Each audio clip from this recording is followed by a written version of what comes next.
बातमी पुण्यातून आहे. पुण्यातील वाहतूक कोंडी आणि रस्त्यावरील खड्डे या समस्यांसाठी पुणे पोलिसांच्या माध्यमातून आज सल्लागार समितीची बैठक आयोजित करण्यात आली होती आणि या बैठकीला केंद्रीय राज्यमंत्री मुरलीधर मोहोळ उपस्थित होते.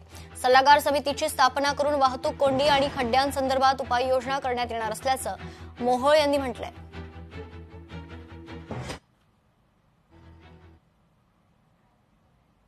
हे आज अधोरेखित सुद्धा आहे, पण तरी सुद्धा काही प्रश्न निश्चितपणे शहराचे आहेत तर ते स्वीकारले पाहिजे. जसं वाहतुकीचा प्रश्न आहे, त्यामुळे पुण्याच्या 25-50 वर्षाचा पुढचा विचार करताना आम्ही सगळेच संवेदनशील या विषयात आहोत.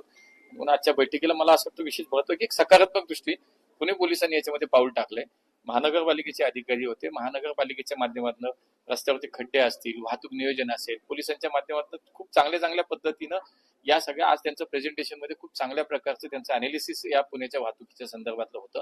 त्याच्यावरती भविष्य काळातल्या कायमस्वरूपी उपाययोजना काय केल्या पाहिजेत त्याच्यावरती लोकप्रतिनिधी आणि सगळ्या व्यवस्था खूप चांगली बैठक झाली.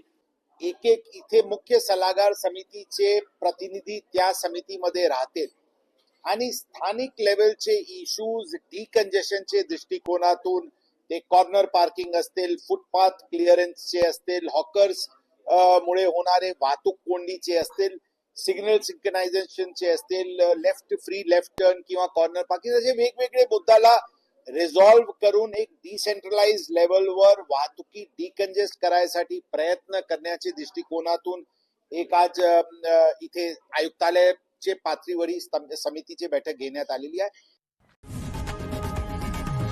लोकशाही मराठी ऐका, पहा, जागरूक रहा.